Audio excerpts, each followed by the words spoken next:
Many years ago, when people said they wanted colour print, it meant that they wanted to choose the ink colour. So it was an alternative to black. So people might choose red, or they would often go with blue. Digital printing has changed all that. Now, when people say they want colour print, what they mean is they want full colour print.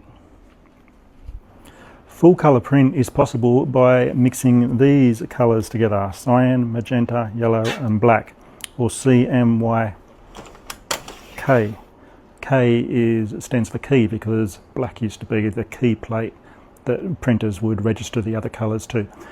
So don't accidentally say CMYB. Better still, don't say CMYBB.